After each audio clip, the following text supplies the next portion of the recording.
Well, here we are tonight with a very special announcement and the signing of Bradley Wood. Welcome to Grimsby Borough, Bradley. Thank you. Baz, when did you first hear that Brad was available, and what made you want to sign the man with nearly 300 professional appearances and an FA Cup quarter-final appearance? We've been speaking since before Christmas, Dan. We knew he was becoming available. Obviously, we knew the time was coming up that his ban was going to expire, so we jumped at the chance. Baz has just touched on it there, Brad, your ban. Obviously, we don't want to go on it too much. 6.5 years, I suppose the big question is what you've been doing with your Saturday afternoons. Looking after them kids. Enjoyed good family life the last 6 years. The kids have been happy to have me at home, I think. But now it's back down to business and doing what I love from a young boy. Yeah, that's great to have that family time, but I suppose 6.5 years away from a game that you've played, obviously from a very young age, it must have been quite tough that time as well. Yeah, it was tough. First probably 2 years it didn't really get into me, and then the last 2 or 3 years it's really hurt me. A big thing for my wife and my kids, they've helped me through it mentally as well as physically. If it weren't for them, I probably wouldn't be sat here right now. That's really heartwarming to hear, and I can imagine mentally as physically it was very tough. On the physical side of things, what have you been doing to keep yourself fit? It's been lonely the last 12 weeks, been tough. I've been hitting the tarmac, hitting the gym. We bought a treadmill. I've done a lot of work. I've lost probably 1.5 stone in 8 weeks. So I've been working hard. Fantastic. Tactically, Scott, you're the man with the tactics board. What does Brad bring to us? What dimension does he give us that we haven't maybe got already? Don't want to undersell him in terms of tactics because we haven't really seen him play, obviously. But in terms of his mentality, you can see he's a bit of a bloke. He's got a bit of competitive edge about him that perhaps sometimes we lack in key moments in games. So looking forward to him to bringing that in and obviously installing that in some of the lads as well. Within the side, obviously he's played right back, defensive midfield. Where do you see that his position is going to be fluid, or is he going to bolster those positions? No, like you've just said, it's always handy to have a player that can play multiple positions. I think we've got that in Brad.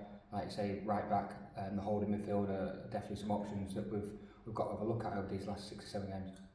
From your point of view, Brad, what position within a side do you prefer, and has that preference changed now you're playing at a slightly different level?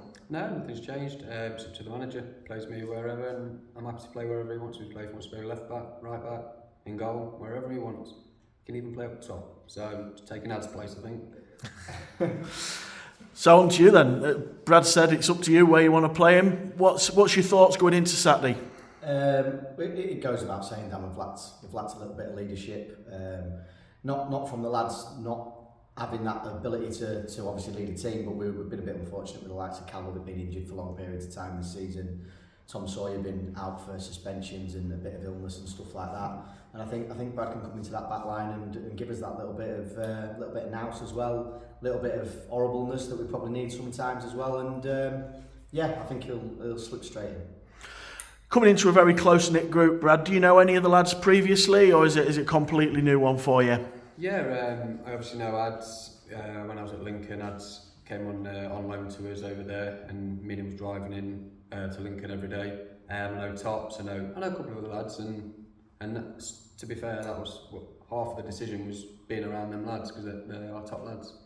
You've been down to watch us a couple of times in recent weeks.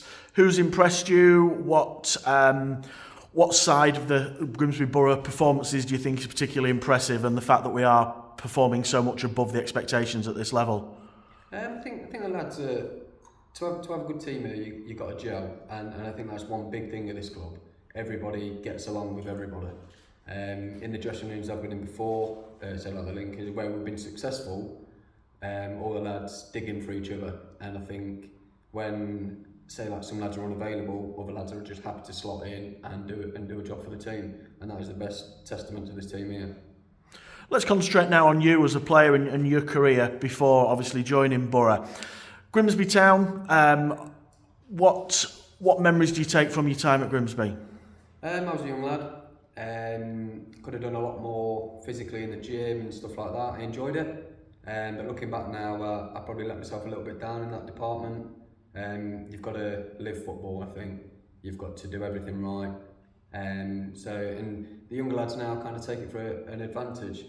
And when you get to my age, you get to a point where you know it's not going to last forever. So you've got to take your time when you are playing just to get through it and do the best you possibly can. Then you went to Lincoln. Obviously, I'm sure that cup run was the highlight of your time there. Tell us about that.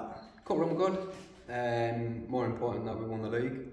We was never going to win the FA Cup, but going there and going to the bigger places was just an experience. And it's just another 90 minutes really. And finally, nearly 100% appearances for Alfreton. What was your time like there? Yeah, Alfreton made me a man, I think. Going into smaller grounds, horrible places on Tuesday nights, turning up and thinking, oh bloody hell, what we came into, that's what made you grow up. I had it nice at Grimsby. We had a nice stadium, going to big places, and fans are spot on. But then when you go to places and there's only like 40, 50 fans, and you're thinking, well, do I really want this 90 minutes? And places like that toughen you up. And mentally, you've got to be tough in this game. Well, that'll have prepared you nicely for a couple of horrible appearances at away games this end, because we've been to some tough places, Baz. Yeah, definitely. It's not been a pleasurable season in respect to going some places, especially with the small following that we have got and the loyal fans that we have got, obviously. But no, it's been tough, but hopefully we'll get a few more through the gate with Brad coming on board. Just away from Brad slightly, Scott, concert at home on Saturday. How are we looking ahead of that? Yeah, obviously we've missed last Saturday. We've trained really well. We've got good attendance down at training. Looked at a few things. We've got training again Wednesday before we head to concert, and expecting a tough test on Saturday. Brilliant. Well, again, Brad, from myself, the whole committee, all the fans, huge welcome to Grimsby Borough, and we can't wait to see you in a shirt on Saturday. Thank you.